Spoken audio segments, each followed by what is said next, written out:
ऐसे गिरे हुए पतित लोगों को धुंधुकारी के नाम से जाना जाता है। भगवान, माता पिता और बड़े ही जिनके जीवन में सर्वोच्च हैं, प्रभु आदर्श के ऊपर अपने कदमों को आगे के लिए बढ़ाता है, उसको गौकर्ण कहते हैं। यदि धोखे से हम धुंधुकारी की पंक्ति में बैठ गए हों तो आज पाला चेंज करने का मौका है। धुंधुकारी की पाली में से उठकर हमें गौकर्ण की पाली में बैठ जाना चाहिए, तो ही हम फायदे में रहेंगे। दोनों के दोष गुणों का वर्णन किया जा रहा है कि अतकालीन तऊ जातो तरुणी तनया बहु गौकर्ण पंडितो ज्ञानी धुंधुकारी महाखल। धुंधुकारी को महापापी माखल का, क्योंकि इसने माता पिता का अपमान किया। और मैं प्रवचन में बहुत बार निवेदन करता हूं, आप 4 धाम की यात्रा करके आ जाना, निःशुल्क अस्पताल खुलवा देना, और भी जो सत्कर्म कर सकें वो कर लेना। लेकिन जिस घर में माता पिता की सेवा नहीं हुई, परमात्मा यदि उद्धार करके बता दे तो चुनौती है। महात्माओं का भी आशीर्वाद उन्हीं के ऊपर कामयाब होता है जिन्होंने अपने माता पिता की सेवा की है। माँ बाबू जी का आदर कीजिए, इनका मान कीजिए, इनका सम्मान कीजिए। माता से उर्णीय जीव कभी हो नहीं सकता। दुनिया के हर स्थान को मां स्वीकार कर सकती है, लेकिन माता के स्थान को तो भगवान भी स्वीकार नहीं कर सकता। मां के जीवन में इतना बड़ा त्याग है, इतना बड़ा समर्पण है। कभी आप देखना, कोई मां अपनी बेटी को विदाई दे रही हो, उस समय देखना बेटी जाती है, रोती है, और मां उसके आंसू पोंछती है, अपने बटुआ में से पैसा निकालती है और बेटी के हाथ में रखती है और हाथ को ऐसे दबा देती है। विशेषता मां की यह है, माताओं के पास में नोटों की कभी गड्डी नहीं मिलती, उसके बटुए में सुकड़े हुए नोट महाराज पड़े होंगे, गुड़ू मुड़ू पड़े होंगे। बेटी के हाथ में देती है और कहती है बेटी किसी को बोलना मत। बेटी कहती है मां मेरे पास तो है। कहा बेटी ये पैसा नहीं, ये तो मेरा आशीर्वाद है तेरे लिए। ये मां की उदारता देखिए, मां का भाव देखिए। ऐसे माता पिता की सेवा कीजिए, इनको आदर दीजिए, मान दीजिए, सम्मान दीजिए। किसी ने बड़ी सुंदर 4 पंक्तियां लिखी, कभी प्यासे को पानी पिलाया नहीं। और ये चारों पंक्तियां मुझे बहुत प्यारी लगती हैं। ये संगीत की 4 पंक्तियां नहीं, ये जीवन के आध्यात्म के शोध कक्ष में बैठने वाली 4 पंक्तियां हैं। हल्की तालियों के साथ आप भी बोलिए और हृदय जीवन में उतारिए।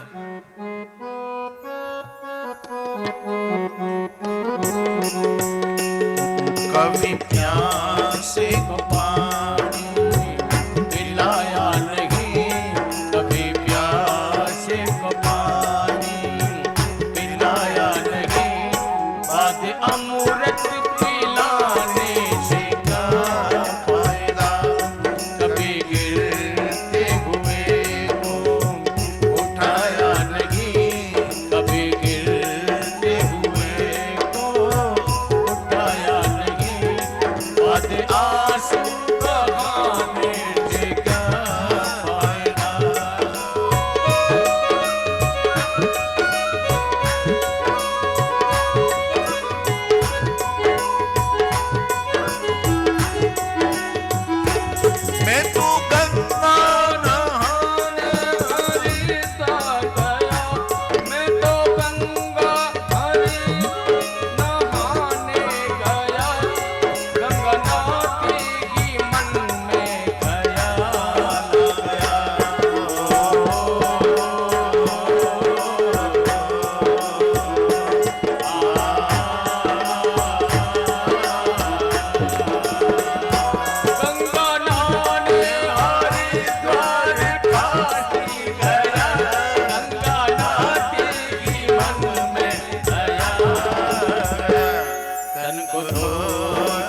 मंडाली।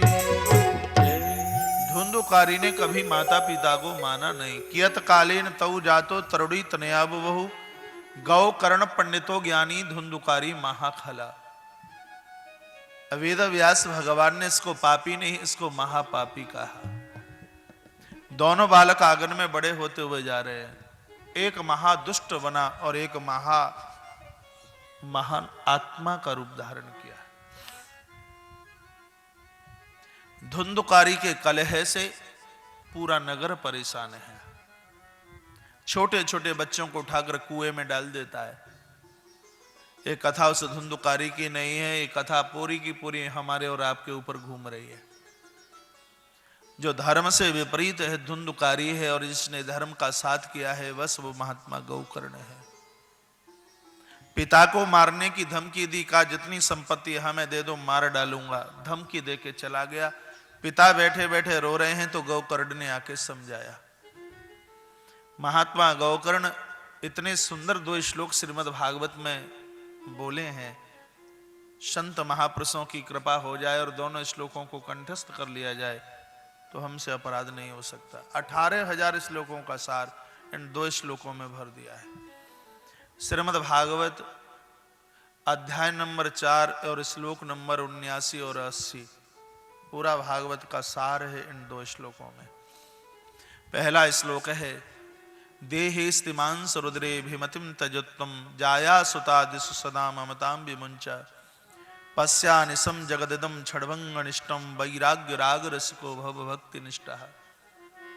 इस श्लोक में गौकर्ण कहते हैं, पिताजी ये मानव शरीर तो किराए के महल की तरह है जिसके ऊपर हमारा कोई अस्तित्व नहीं है। एक दिन ये भवन खाली करना पड़ेगा। क्या भरोसा है इस जिंदगी का, साथ देती नहीं है किसी का। ये शरीर तो बिल्कुल गैस के सिलेंडर की तरह है। माताओं को पता है कि जब सिलेंडर खत्म होता है तो रोटी कच्ची की कच्ची पड़ी रह जाती है, पर ये नहीं कि वो भी पक जाए। यही स्थिति महाराज इस जीव की है। महात्मा गौकर्ण कहते हैं, पिताजी वन में जाओ, संत महापुरुषों की सेवा करो और भगवान की कथा सुनो, उद्धार हो जाएगा। जीवन के 2 कार्य कभी भूलना मत। एक है सेवा और एक है भगवान की कथा।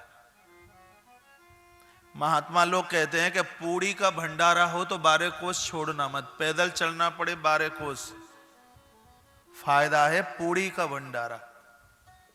और मालपुए का भंडारा हो तो 18 कोस पैदल चलना पड़े तो भी फायदे में हो।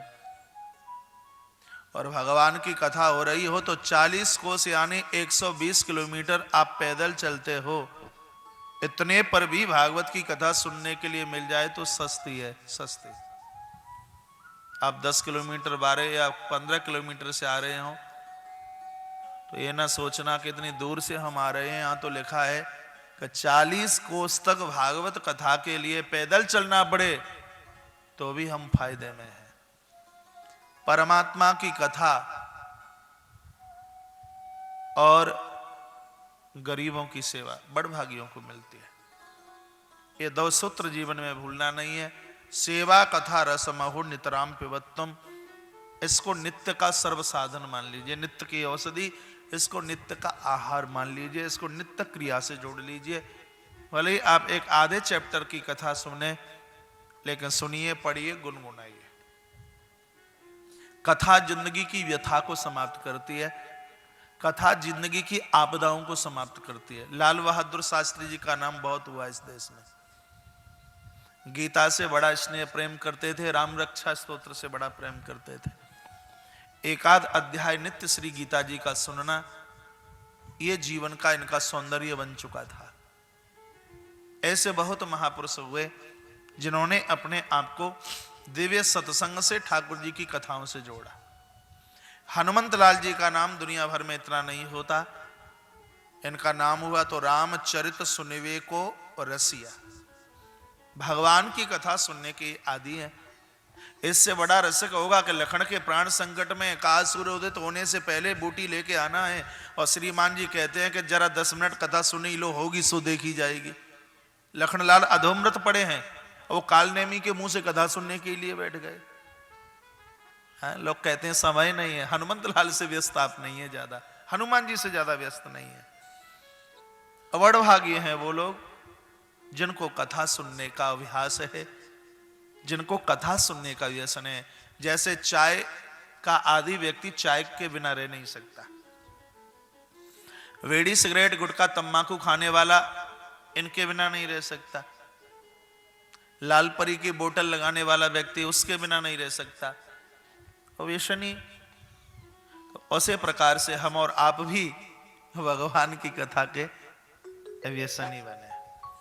तो सेवा कथा रसमहो नितराम पिबत्वम। लाल परी का मैंने नाम लिया तो आप मुस्कुराए क्यों?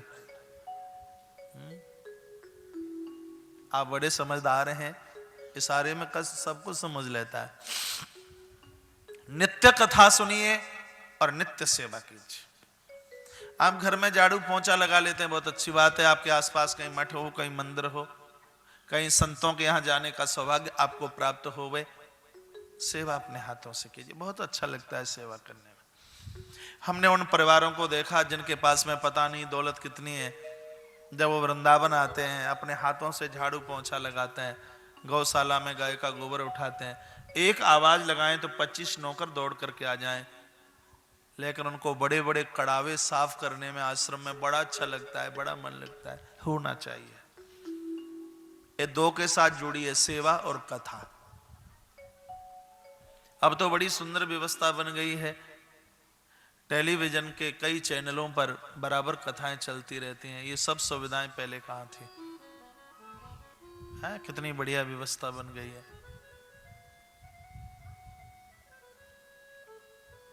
और कथाओं से इतना स्नेह, इतना प्रेम होना भी चाहिए। सेवा कथा रसमहो नितराम पिबत्वम। आत्मदेव ने घर छोड़ा, वन की यात्रा के हरिद्वार पहुंचे हैं और श्रीमद् भागवत के 10वें स्कंद का पाठ किया।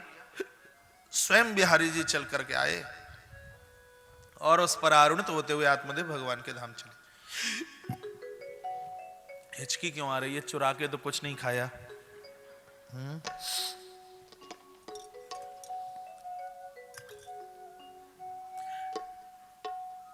धुंधुली ने आधी रात्रि को कुएं में गिर के अपना प्राणांत कर लिया। कथा कहती है कि धुंधुली ने धुंधुकारी का संग लिया तो कुएं में गिर के मौत हुई, नरक मिला। आत्मदेव ने गोकर्ण का सहारा लिया तो भगवान का धाम मिला। सीधी बात है, धर्म का संग करोगे तो परमात्मा के चरण मिलेंगे और अधर्म का साथ करोगे तो नरक के अलावा और कुछ मिलने वाला नहीं है। इसलिए आज की कथा से हम समझ लें कि हमें धर्म का साथ करना है, अच्छे लोगों का संग करना है, बढ़िया लोगों का साथ करना है। जो धर्म के लिए जी रहे हैं ऐसे लोगों का हमें साथ करना है। जो धर्म के विपरीत हैं ऐसे लोगों का हमें संग भूल करके भी नहीं करना। और ध्यान रखना, रामायण के सुंदरकांड में एक बड़ी सुंदर बात सीखने को मिलती है। जो सुंदरकांड का पाठ करते हैं उनको पता है, धर्म का साथ किया प्रभु राम जी ने, बंदर भालुओं ने भगवान की सहायता करी, और अधर्म के रास्ते पर पैर रखा रावण ने तो सगा भाई विभीषण छोड़ करके चला गया। इसका मतलब यह है कि अधर्म का साथ करोगे तो आपके सगे हैं, आपके निजी हैं, वो भी आपको छोड़ देंगे। और धर्म के रास्ते पर आपने पैर रखा है तो पूरी प्रकृति, बंदर भालू भी आपके सहायक बन जाएंगे। असलियत यह है, इसलिए धर्म का सहारा, धर्म का साथ कीजिए। धुंधुकारी ने 5 वेश्याओं को घर में लाके रखा, जो भी कुछ था सब समाप्त हो गया। ये 5 वेश्या जिंदगी के 5 दोष हैं, रूप रस शब्द स्पर्श और गंध। पांचों बड़े खतरनाक है। भगवान परमात्मा पांचों से बचाए। आंखों को जो देखना चाहिए वो नहीं देखती, जिह्वा को जो चखना चाहिए वो नहीं चखती, कानों को जो सुनना चाहिए वो नहीं सुनती, टांगों को पांवों को जहां जाना चाहिए वहां तो जाते नहीं, हाथों को जो करना चाहिए वो करते नहीं। 5 दोषों से बचें, ये श्रीमद् भागवत का सार है। 5 दासियों ने मार डाला धुंधुकारी को और ये भयंकर प्रेत बना है। इसके निमित्त श्रीमद् भागवत का आयोजन किया गया है और उस कथा के द्वारा फिर धुंधुकारी का उद्धार हुआ।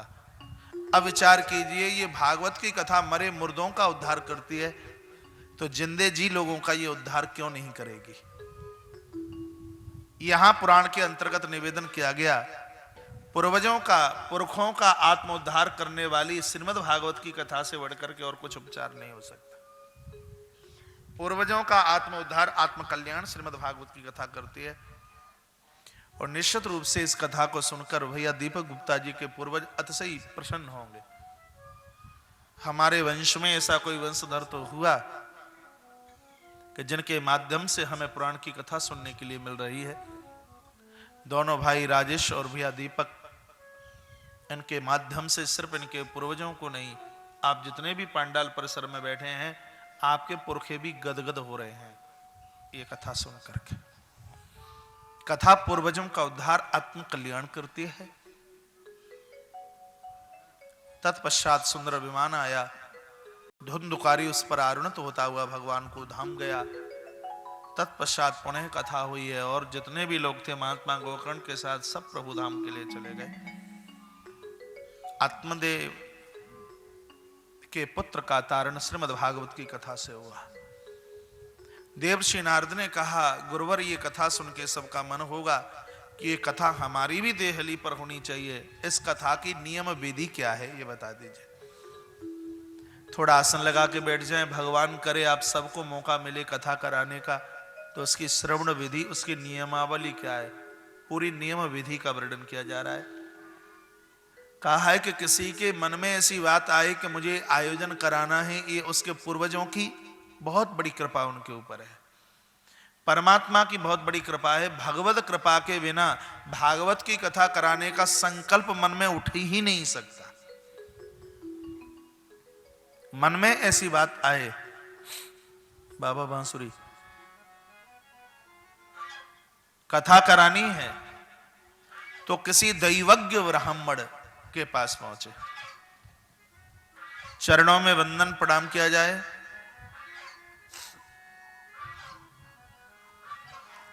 और कहा जाए कि प्रभु कृपा के द्वारा मेरे मन में ऐसा संकल्प आया है, भागवत का आयोजन कराना है, आप कोई सुंदर सा मुहूर्त निकाल करके दे दीजिए।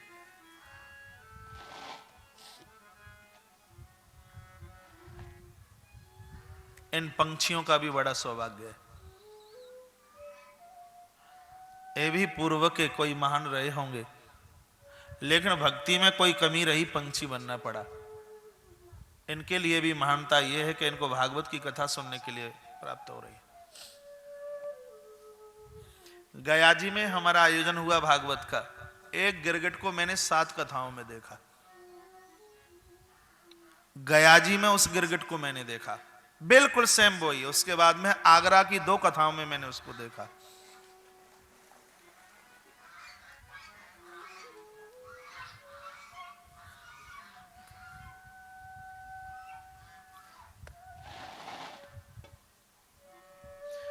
उसके तत्पश्चात महाराष्ट्र में एक जगह है देवरी में, उसको देखा। उसके तत्पश्चात एक शिव महापुराण की कथा में भी उसको देखा। और देखते देखते उसका आत्मकल्याण, आत्मोद्धार हो गया। पशु पंक्षियों का भी उद्धार ये कथा करती है। आइए एक क्षण के लिए भगवत नाम उच्चारण अपनी वाणी से, अपनी वाणी में अमृत घोल रसना, राधे राधे बोल। हाथ पर तालियां, वाणी पर भगवत नाम उच्चारण। अच्छा लगेगा, दोनों हाथ ऊपर।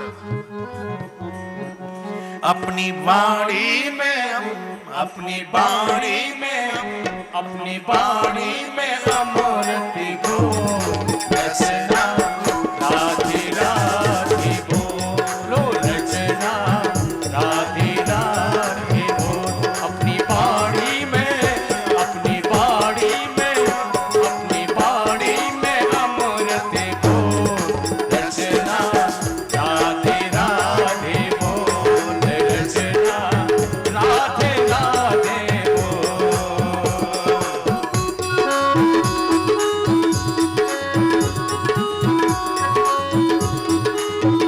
हरि बोल। ताली बजाइए दोनों हाथ ऊपर।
अपनी वाणी में रसना, राधे राधे बोल रसना, राधे राधे बोल। बोले बाल कृष्ण लाल की जय। निवेदन किया कि मन में जब कथा कराने की बात आवे तो किसी जानकार ब्राह्मण के पास पहुंचा जाए, चरणों में वंदन प्रार्थना की जाए, मुहूर्त जब हाथ में आ जाए तैयारी में लग जाए। भागवत के मुहूर्त में भद्रा न होवे, कथा कहने और कराने वाले का चंद्रमा चतुर्थ अष्टम और 12वां ना हो, श्रीमद् भागवत की कथा शनिवार और मंगलवार से शुरू ना हो। इसलिए कथा 25 तारीख से होने वाली थी, फिर इसको 26 तारीख से इसलिए रखा गया।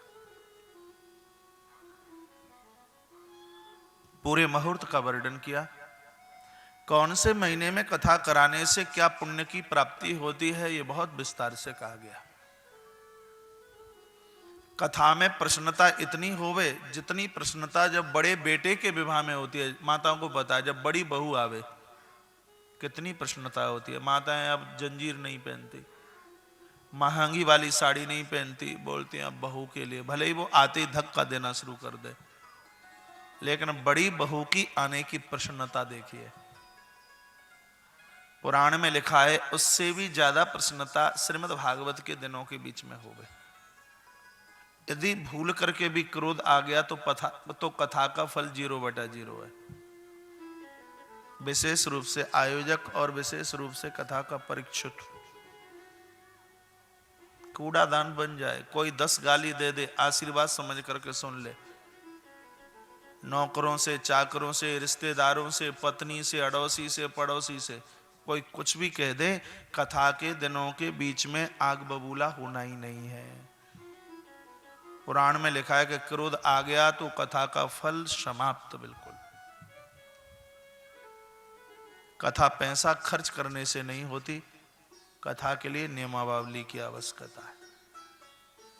विवाहे यादृशम वित्तम, पूछा पैसा कितना खर्च होगा, का जितना पैसा बेटी के विवाह में खर्च होता है कम से कम उतनी व्यवस्था कर ली जाए। विवाहे आदृशम वित्तम, वो तो विवाह 24 घंटे का है, लेकिन ये तो पूरा 7 दिन का विवाह है। फिर ये और लिख दिया कि जितनी क्षमता है उसके अनुसार आयोजन में पैसा खर्च किया जाए। निमंत्रण पत्र भेजा जाए दुश्मन के लिए भी, जिनसे बोलचाल नहीं है हाथ जोड़ करके उनको भी बुला करके लाया जाए। भगनियां चल करके आए, संत महापुरुष गुरुजन चल करके आए, ऐसा ग्रंथकार ने वर्णन किया। जिस स्थान पर कथा होती है वो स्थान अपने आप में तीर्थ बन जाता है, साक्षात तीर्थ रूप में ही तीर्थ बन जाता है। व्यवस्था बने 7 दिन के लिए धरती पर सोया जाए, पत्तल में खाया जाए। आगंतुक लोग आवे, उनका सम्मान ऐसे होवे जैसे बेटी की बारात में आए हुए बारातियों का आदर होता है। उतना आदर श्रोताओं को मिले, उतना मान, उतना सम्मान मिले, ऐसा ग्रंथ में लिखा। पूछा कथा कहां कराई जाए, कितनी बढ़िया बात पूछी है, कथा कहां कराई जाए। लिखा है कि घर पर कथा कराओगे तो फल 1 गुना, किसी मंदिर में कथा कराओगे तो फल उसका और 10 गुना, किसी गौशाला में कथा कराओगे तो उसका फल और 10 गुना ज्यादा है, किसी तीर्थ में कथा कराते हो तो उसका फल और 10 गुना ज्यादा है। तीर्थ में भी मंदिर है, वहां कथा कराते हो तो उसका फल और 10 गुना ज्यादा है। और वो मंदिर भी किसी नदी के तट पर है, वहां कथा कराते हो तो उसका फल और 10 गुना ज्यादा है। लिखा है कि किसी पर्वत के ऊपर कथा कराते हो तो उस कथा का फल और 10 गुना ज्यादा है। कहीं समुद्र के तट पर कथा कराते हो तो उसका फल और 10 गुना ज्यादा है। अपने गुरुजनों की सानिध्यता में कथा कराते हो तो उस कथा का फल और 10 गुना ज्यादा है। और फिर बाद में तो इतनी बढ़िया बात लिख दी है, जहां श्रोताओं को आने जाने में बैठने में किसी भी प्रकार की तकलीफ ना होवे, वहां कथा कराने पर कथा का फल अनंत गुना हो जाता है, जिसकी कोई गिनती नहीं है।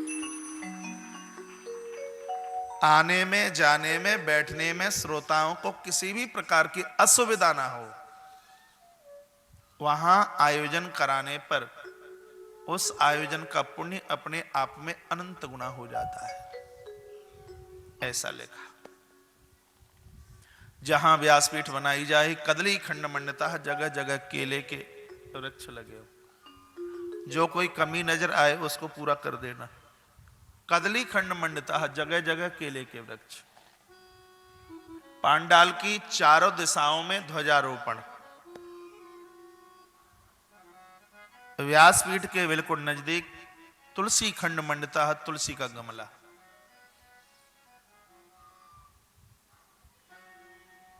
मुझे व्यासपीठ के आसपास तुलसी दिखाई नहीं दे रही। मैंने आचार्य जी को पूछा, तुलसी क्यों नहीं? कहा मैंने निवेदन किया है, अभी तक पहुंच नहीं पाई है।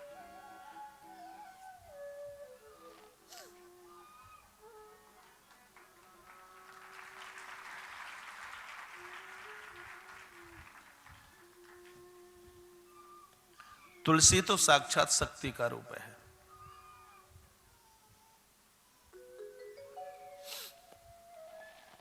तुलसी खंड मंडिता शब्द लिखा। व्यासपीठ के ठीक सामने 2.25 फीट बाई 2.25 फीट में गाय के गोबर से लेपन और उसके ऊपर अष्टदल बने, अष्टकमल का फूल बने, ठीक सामने। ये सब यहां लिखा हुआ है। ये व्यवस्था बताई। फिर पूछा वक्ता कैसा हो? पूरा आयोजन तो वक्ता के ऊपर है, वक्ता उसकी धुरी है। तो वक्ता के लक्षणों का वर्णन किया, सुन लीजिए ध्यान से। विरक्तो वैष्णवो विप्रो वेद शास्त्र विशुद्धीकृत, दृष्टांत कुशलो धीरो वक्ता कारिण सब प्रिय। व्यासपीठ पर 7 दिन बैठकर कथा कहने वाला वक्ता सबसे पहले विरक्तो, अवैराग्य का अनुभव करता हो। धार्मिक अनुष्ठान के माध्यम से आया हुआ पैसा परमार्थ के कार्य में लगे, ये वक्ता का पहला लक्षण, पहला गुण होना चाहिए। कथा के द्वारा आया गया पैसा अपने भरण पोषण और अपने परिवार को चलाने के लिए नहीं, आयोजन से आया गया पैसा परमार्थ में लगे। दुनिया के हर श्रेष्ठ वक्ता को दिन में 10 बार ये श्लोक पढ़ लेना चाहिए।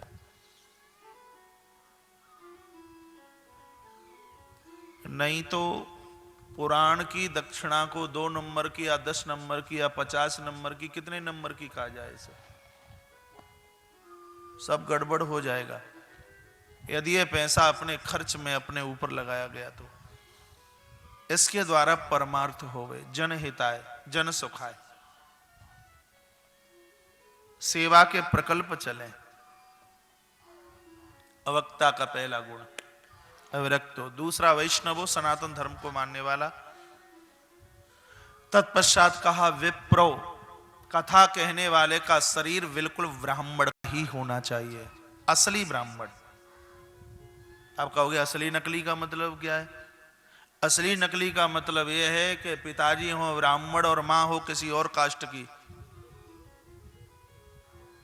तो भी वो वर्ण शंकरी ब्राह्मण नहीं चलेगा। माता भी ब्राह्मणी और पिता भी ब्राह्मण। व्यासपीठ पर बैठने का अधिकार सिर्फ ब्राह्मण को है, सिर्फ ब्राह्मण, सिर्फ ब्राह्मण। चारों वर्णों के अपने अपने काम बताए। सत्ता की गद्दी पर बैठने का अधिकार सिर्फ क्षत्रिय को है। व्यापार की गद्दी पर बैठने का अधिकार सिर्फ वैश्य को है।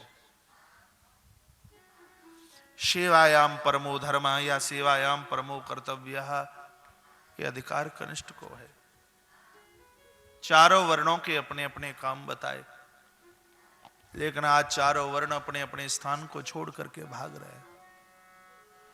एक बहुत बड़ी दुविधा है। विरक्तो वैष्णवो विप्रो, कथा कहने वाले का शरीर ब्राह्मण का जाति से भी और धर्म कर्म से भी, तीनों कालों में संध्या करने वाला हो, प्रभात में जल्दी जागे, स्वयं पूजा करे, यजमान लोगों से कराए, दोपहर में भी पूजन और संध्या कालीन बेला में भी पूजन करने वाला हो, त्रिकाल संध्या करने वाला ब्राह्मण। ये नहीं कि रात्रि को 1 बजे तक गप्पे लगाए, सुबह 8 बजे तक जागे, 9 बजे तक आंखें मीड़े, 10 बजे तक अखबार पढ़े, 11 बजे लेट बात जाए, 12 बजे नहाए, 1 बजे खाए और 2 बजे आके गद्दी पर बैठ जाए। वक्ता के बहुत लक्षण और बहुत गुणों का वर्णन किया, क्योंकि व्यासपीठ पर बैठा हुआ वक्ता साक्षात भगवान का स्वरूप है, लेकिन वो अपने आप में उन गुणों को प्रदर्शित करे, धर्म के साथ में अपवाद अपघात न हो जाए।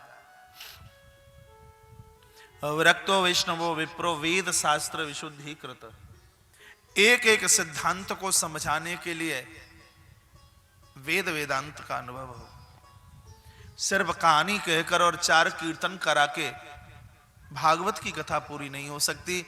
विद्यावताम भागवते परीक्षा, विद्वान की परीक्षा भागवत में हो जाती है।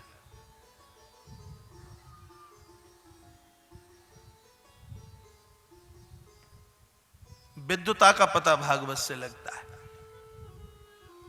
यहां के हर सिद्धांत को, हर दृष्टांत को समझाने के लिए शास्त्र सम्मित सिद्धांत होने चाहिए। ये वक्ता का लक्षण है। व्यास गति पर बैठ करके वो अपनी बात नहीं, अपनी कथा नहीं, वो परमात्मा के यशों का वर्णन करे, ये वक्ता का लक्षण है। दृष्टांत कुशलो धीरो वक्ता कार्य सब प्रिय, ये वक्ता के लक्षणों का वर्णन किया। कथा में किसी भी प्रकार का विघ्न न आए, उसके लिए 5 ब्राह्मणों का वर्ण किया जाए। पूछा कथा एक कहे और ये 5 और क्या करेंगे? का प्रवचन से कथा कभी पूरी नहीं होती। आयोजक लोगों को जिस फल की प्राप्ति होती है वो ये 5 ब्राह्मण देते हैं। श्रीमद् भागवत के पूरे 18,000 श्लोकों का पाठ हो, एक पाठ पूरा करने में 34.25 घंटे लगता है, कम से कम, ज्यादा कितने भी लग जाए। 18,000 श्लोकों का पाठ एक ब्राह्मण करे। श्री संदीप शास्त्री इस कथा का मूल पाठ कर रहे हैं। दूसरा ब्राह्मण ओम नमो भगवते वासुदेवाय इस द्वादशाक्षर मंत्र का जप करे। तीसरा ब्राह्मण ओम गम गणपतये नमः। चौथा ब्राह्मण ओम ऐं ह्रीं क्लीं चामुंडाय विच्चै। 5वां ब्राह्मण माता भगवती जगदम्बा के नवारण मंत्र का जप करे। कम से कम 5 ब्राह्मण और ज्यादा से ज्यादा कितने भी हो जाए। हमारी कथा में 5, 7, 8, 10, 11 ब्राह्मणों से कभी कम नहीं बैठते, और हम आयोजक लोगों से कह देते हैं कि हमारी रोटी पानी की आप चिंता ना करना, तोरई खुद खरीद करके ला करके सब्जी बना ले और किसी को पता भी ना लगेगा, क्योंकि हम आयोजक की बिगाड़ने के लिए नहीं, हम तो आयोजक की बनाने के लिए जाते हैं। हमारी व्यवस्था में कमी रह जाए कोई दिक्कत की बात नहीं। ये 5 ब्राह्मण तो श्रीमद् भागवत के 5 प्राण हैं, इनकी व्यवस्था में किसी भी प्रकार की कोई कमी न रहे।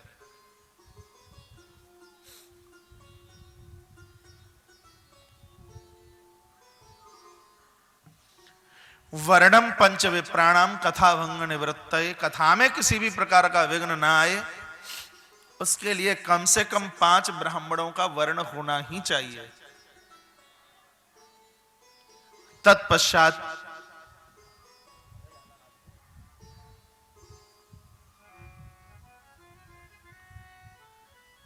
अब बीच में कोई कीर्तन होवे तब कर लेना व्यवस्था।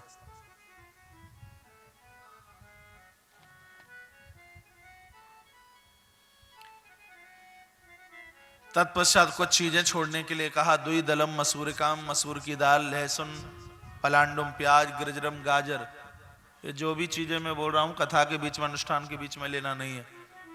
श्रीमद् भागवत के बीच में गाजर का हलवा नहीं चलता। ग्रजरम मूलकम मूली, पलांडुम प्याज, लहसुनम लहसन, मूलकम मूली, ये कथा के दिनों के बीच में न ली जाए। आप कहोगे गाजर मूली तो इतनी बढ़िया है, बढ़िया बहुत है, लेकिन प्रमाद कथा है। जिनको नींद की गोली लेकर के भी नींद नहीं आती, ऐसे लोगों को सोते समय गाजर का रस पिला दीजिए, खर्राटे भर करके सो जाएंगे। हाँ, तो कथा में आते ही खर्राटे भरना शुरू ना कर दें, इसलिए कह दिया कि कथा के दिनों में अनुष्ठान के बीच में ये चीजें लेनी नहीं है। तत्पश्चात पूछा किन किन लोगों को कथा सुननी चाहिए। काक वंद्याच, जिनके घर में बच्चे होते नहीं या मृत्यु को प्राप्त हो जाते हैं, उन लोगों को कथा सुननी चाहिए। जिनके पास में ऋण है, उस कर्जे की मुक्ति के लिए कथा जरूर सुननी चाहिए। और तत्पश्चात जाने और अनजाने में कोई भी अपराध हुआ है, उसके प्रायश्चित के लिए श्रीमद् भागवत की कथा से बढ़िया और कोई साधन नहीं है। उन लोगों की कथा जरूर सुननी चाहिए। कहा जब कथा पूरी हो जाए तो 12 ब्राह्मणों को भोजन करा दीजिए, और फिर जितना भी बड़ा भंडारा आप कर सकते हैं, नहीं कम से कम 12 ब्राह्मणों को भोजन ने मधुपाय सही बढ़िया स्वादिष्ट भोजन प्रसाद वितरण कीजिए। यज्ञ के बारे में बताया। आयोजन के बीच में जितनी भी गलतियां होती हैं, उसके प्रायश्चित के लिए यज्ञ का होना अनिवार्य जरूरी है। यज्ञ यजन कराया जाए, यज्ञ कराया जाए, यज्ञ के लिए कहा। सुंदर दिव्य मंत्रों के द्वारा आहुति डाली जाए। इस प्रकार से पूरी श्रवण विधि का वर्णन किया। आज भक्ति महारानी दोनों पुत्रों के साथ में नाचने लगी है। देवश्री नारद भी ठुमका लगाने लगे, नारायण प्रकट हो गए। चरणों में नारद ने वंदन प्रणाम किया और देवश्री नारद ने कहा भगवान आप कहाँ विराजते हैं, ये बता दीजिए। कहा ना हम बसामि वैकुंठे, नारद में वैकुंठ में नहीं रहता, ना क्षीर सागर में रहता, ना किसी मठ मंदिर में रहता, तो तत्र तिष्ठामि नारदः, हे नारद जिसके अंदर भक्ति होती है, मैं तो उन लोगों के हृदय में सदैव के लिए वास करता हूं जिनके अंदर भक्ति है। महात्म के 6 अध्यायों को पूरा करते हैं जो कल से चल रहे हैं और अभी तक पूरे हुए नहीं, और अभी भी हुए नहीं, करे ही देते हैं। ऐसे 335 अध्याय भी हमारे पास में, ये 6 अध्याय छोड़कर। एक बार बोलिए ओम हरये नमः। प्रथम स्कंद में टुन टुन कम करो, कोई स्वर लगेगा। प्रथम स्कंद में प्रवेश कर रहे हैं। 19 अध्याय हैं पहले स्कंद में, और एक एक शब्द हमें भगवत कृपा कराने के लिए ठाकुर जी के चरणों तक ले जाने का कार्य करता है। पहला स्कंद है और प्रथम श्लोक जन्माधस्य तो नयाद तरताचार्ते विज्ञ स्वराट तेने ब्रह्म हृदय आदि कवये मुयंति यत् सूर्या तेजो वार मृधाम यथा विनिमयो यत्राति सर्गो मृषा धामना स्वेन सदा निरस्त कुहकम सत्यम परम धीमहि। बड़ा सुंदर श्लोक है भागवत का। इसमें जगत और जगदीश की व्याख्या का वर्णन किया है। आप में भी बहुत कम लोग होंगे जिनको ये पता हो कि जगत किसे कहता है, जिनको ये पता हो कि जगदीश किसे कहते हैं। आप भागवत की कथा सुन के जाएं और ये ना बता पाए कि दुनिया नाम किसका है और ईश्वर नाम किसका है, तो बेकार है यहाँ 4 घंटा रोज बैठना। निवेदन व्यासपीठ से करना चाहूंगा, जो पहले नहीं था और बाद में नहीं रहेगा और आज है, इसको जगत कहते हैं। नहीं समझे? हम 30-35 साल पहले नहीं थे, 40, 45, 50, 60 या 70, 80 साल पहले नहीं थे, और इतने साल के बाद में नहीं रहेंगे, लेकिन आज हैं, इसलिए इसका नाम है जगत। तो जगदीश क्या है? जो पहले भी था, बाद में भी रहेगा और आज भी है। जो तीनों कालों में है उसको जगदीश कहते हैं। जो 2 कालों में नहीं है और एक में होता सा नजर आ रहा है, बस उसी को जगत कहते हैं। दुनिया के समाप्त होने पर भी जो कभी समाप्त नहीं होता वही परमात्मा है। आप समझ पा रहे हैं मेरी बात? इसको एक देसी उदाहरण में समझ लीजिए, इंदौर वाली भाषा में। वो ये है कि मेरे और आपके बीच में एक घड़ा पानी का भर के रख दिया जाए और हम भरे हुए घड़े में सूर्य का प्रतिबिंब देखें। दिखाई देता है? कभी आपने देखा है घड़े में सूर्य की छवि, सूर्य का प्रतिबिंब दिखाई देता है? आप में से कोई व्यक्ति खड़ा होके आए और उस घड़े में बड़ी जोर से लाठी मारे और घड़ा जाए फूट, तो ये विचार कीजिए कि घड़े के टूटने के साथ साथ क्या सूर्य भी समाप्त हो गया है क्या? बताइए, नहीं हुआ। जैसे घड़े के टूटने के बाद भी सूर्य का प्रतिबिंब, सूर्य की सत्ता समाप्त नहीं होती, तो घड़ा है जगत और सूर्य का प्रतिबिंब है परमात्मा। जैसे घड़े के टूटने पर सूर्य समाप्त नहीं होता, उसी प्रकार से दुनिया के खत्म होने पर ईश्वर की सत्ता ऐसे ही समाप्त नहीं होती। जो तीनों कालों में है उसको परमात्मा कहते हैं। मुझे पता था कि आप ताली बजाओगे, लेकिन मुझे ये नहीं पता था कि आप इतनी कंजूसाई से बजाओगे। बजाओ तो जोर से बजाओ, नहीं मत बजाइए। तीनों कालों में जिसकी सत्ता प्रतिपादित है उसको परमात्मा कहते हैं। द गॉड, ईश्वर है, सर्वव्यापक है वो।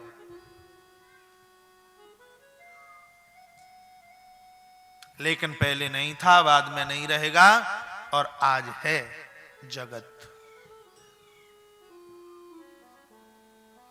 दूसरे श्लोक में प्रोज्जित धर्म का वर्णन किया।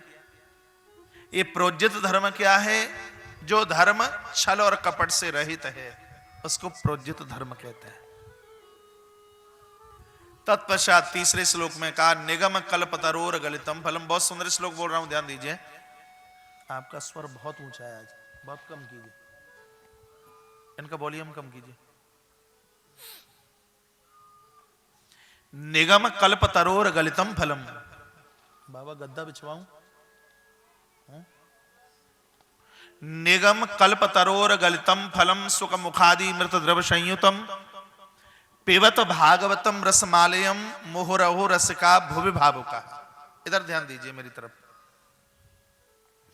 श्रीमद् भागवत वेद का परिपक्व ऐसा फल है जिसमें छिलका नहीं है, गुठली नहीं है। रसमालयम, रस का घर है, रस का खजाना है, और ऊपर से गिरा है।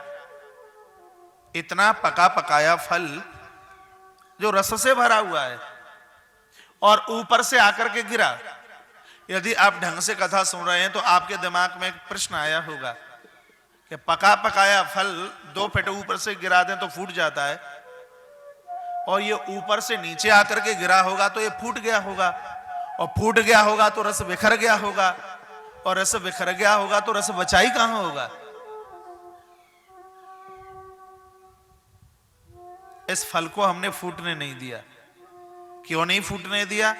इसलिए नहीं फूटने दिया कि ये श्रीमद् भागवत का परिपक्व फल नारायण रूपी डाली से पटका तो ब्रह्मा रूपी डाली पर आके अटका, ब्रह्मा रूपी डाली से फिर पटका तो ये देवर्षि नारद रूपी डाली पर अटका, नारद रूपी डाली से ये फिर पटका, नारद रूपी डाली से ये फिर पटका तो व्यास रूपी डाली पर अटका, और व्यास रूपी डाली से फिर पटका तो सुखदेव रूपी डाली पर अटका, और सुखदेव रूपी डाली से फिर पटका तो परीक्षित रूपी डाली पर अटका, और परीक्षित रूपी डाली से फिर पटका तो ये फिर मेरी और आपकी झोली में आकर के अटका। हमने इसको धरती पर गिरने ही नहीं दिया। झोली बाई झोली, झोली बाई झोली ले लिया। इसका मतलब यह है कि श्रीमद् भागवत में छोड़ने लायक तो कुछ है ही नहीं, सब संभालने लायक है। गजब की बात यह है, भगवान वेद व्यास ने लिखा कि रसिका भुवि भावुका। जो भावुक लोग हैं वही इस रस को पिए, जो अभागे हैं उनके मतलब का ये रस नहीं है।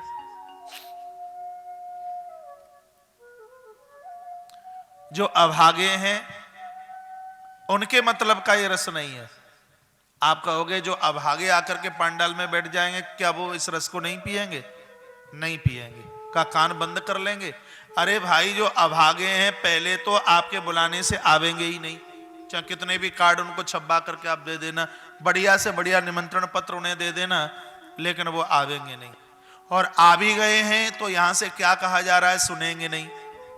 इसको इस ढंग से समझिए, जैसे भरी गर्मी में मई और जून के महीने में आप किसी चौराहे पर प्याऊ खोल करके बैठ जाएं और लोगों को कहें भैया ठंडा ठंडा पानी है, बर्फ भी, रूह अफजा भी पड़ी है, अरे पी लीजिए, बहुत ठंडा पानी है।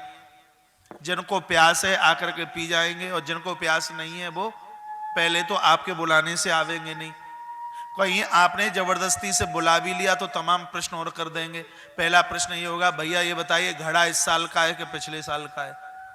दूसरा प्रश्न उनका ये होगा कि पानी हैंडपंप का है कि कुएं का है। तीसरा प्रश्न उनका ये होगा कि जल ताजी है कि वासा है। अगला प्रश्न ये होगा कि भैया इसमें भी जरूर कोई ना कोई स्वार्थ, तुम पानी क्यों पिलाते हो। अगला प्रश्न ये भी होगा कि चीनी इतनी महंगी और मीठा शरबत करके पिलाते हो, जरूर कोई ना कोई कारण है। वो तमाम आकर के प्रश्न करेगा। वो प्रश्न क्यों कर रहा है? क्योंकि उसको प्यास नहीं है। यदि उसको प्यास होती तो ये नहीं पूछता कि घड़ा इस साल का है कि पिछले साल का है। प्यास होती तो ये नहीं पूछता कि पानी हैंडपंप का है कि कुएं का है। वो प्रश्न ही नहीं करता। यदि उसको प्यास होती तो, उसको प्यास नहीं है इसलिए वो तमाम प्रश्न कर रहा है। उसी प्रकार से जिन लोगों को भागवत रस की प्यास है वो 4 घंटे टकटकी लगा करके इस कथा का रसास्वादन करते हैं, और जिनको भागवत रस की प्यास नहीं है तो पहले तो आकर के तैयारियां देखेंगे, पंखे गिनेंगे, पांडाल देखेंगे और तरह तरह की बात करेंगे और कहेंगे भाई साहब ये बताइए कि इनके पास में इतना पैसा आया तो आया कहां से है, सो ये इतना विराट आयोजन करा रहे हैं, क्यों करा रहे हैं। वो तमाम ऐसी बातें करेंगे क्योंकि उनको भागवत रस की प्यास नहीं है। इसलिए भगवान वेद व्यास ने लिखा कि रस का भो भावुक का, जो भावुक है वो ही इस रस का रसास्वादन करने के लिए आए। इस श्लोक पर तो कितना भी बोला जा सकता है। भावुक लोग हैं वो ही इस कथा के अधिकारी बन सकते हैं, क्योंकि ये कथा व्यक्ति को बोर नहीं, ये कथा व्यक्ति को विभोर करती है। और जो कथा जीव को विभोर करे, समझ लीजिए हमारा उद्धार हो रहा है। और इस कथा के अधिकारी वही हैं जो कथा को सुनते सुनते बोर नहीं होते, चाहे राम कथा हो, अच्छा भागवत कथा हो। आइए गोस्वामी जी बड़ी सुंदर चौपाई लिखता है, तालियों के साथ में कथा का आनंद ले। ये रामायण की चौपाई तो अरहर की दाल में तड़का समझ लेना, रामायण की चौपाई तो भोजन के बाद में पापड़ समझ लेना। रामायण की चौपाइयों के बिना तो कोई कथा आगे को बढ़ती ही नहीं। रामचरित जेहि सुनत अघाई, रामचरित जे सुनत अघाई, रामचरित जे सुनत अघाई, रामचरित जे सुनत अघाई। रस विशेष जा नातिन नाई, रस विशेष जा नातिन नाई।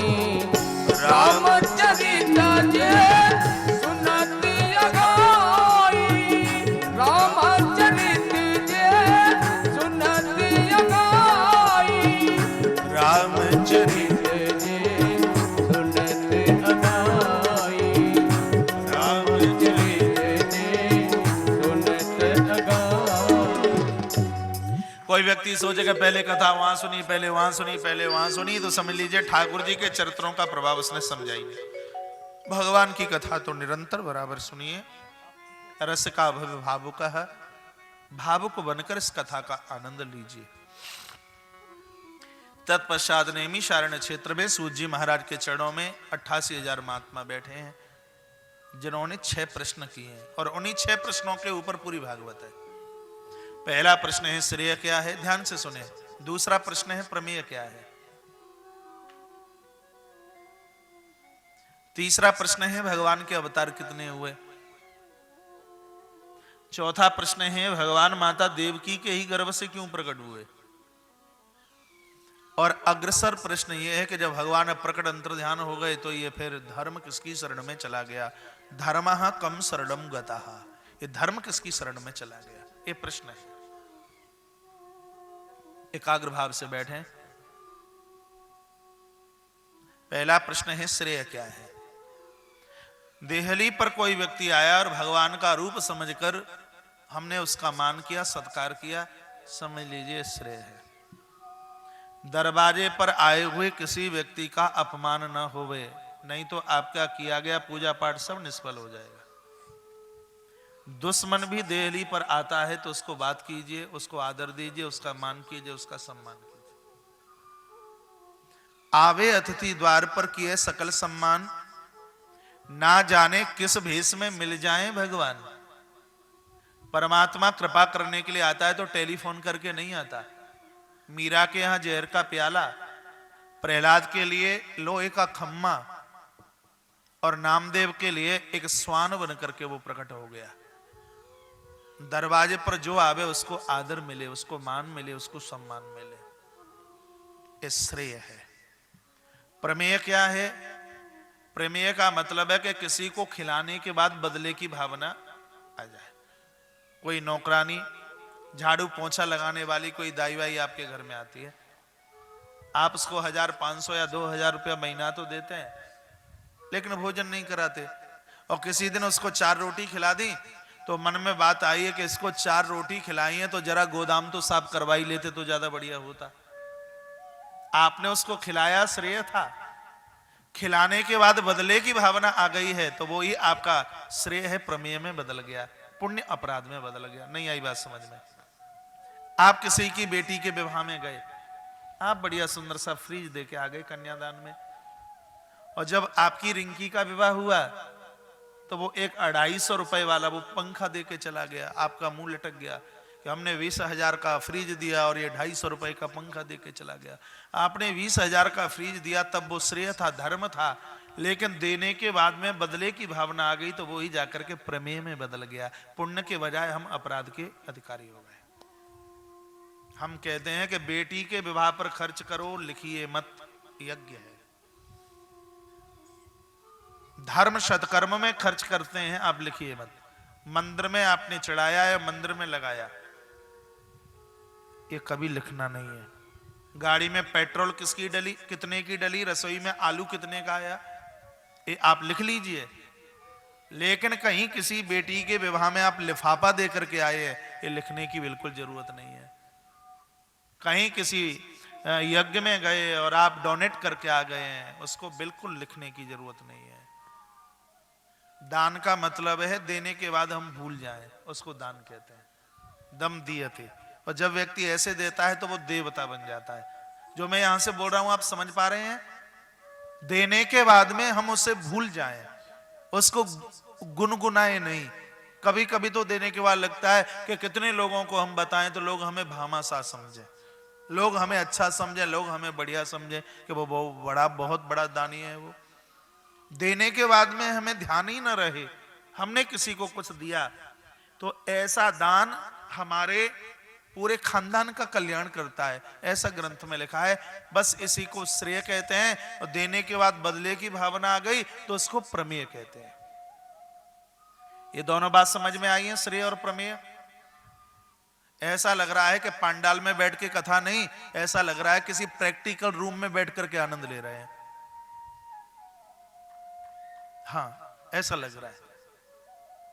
अग्रसर प्रश्न है कि भगवान के अवतार कितने हुए। नास्तिक लोग अवतार नहीं मानते, वो कहते हैं ये तो सब नौटंकी है, सब ड्रामा है। अवतार होता है। अवतार का अर्थ समझ लीजिए, जैसे किसी सेठ ने फैक्ट्री लगाई, किसी सेठ ने फैक्ट्री लगाई, अब फैक्ट्री लगाने के बाद सेठ फैक्ट्री को देखने के लिए जाएगा कि नहीं जाएगा? जाएगा। नहीं जाएगा तो चौपट हो जाएगा। हम तो कहते हैं कि उन्हीं मालिकों का उत्थान होता है जैसे एक नौकर ईमानदारी से काम करता है उस कंपनी में, उसी प्रकार से कंपनी के मालिक को भी कम से कम दिन में एक बार तो देखने के लिए जाना ही चाहिए, भले ही कितनी भी प्रोग्रेस हो रही हो, कितना भी उत्थान हो रहा हो। जो मालिक अपने बिजनेस को नहीं देखते, एक दिन उस बिजनेस के सामने वेरियल आकर के खड़ा हो जाता है। जैसे सेठ कंपनी लगाता है और वो अपनी फैक्ट्री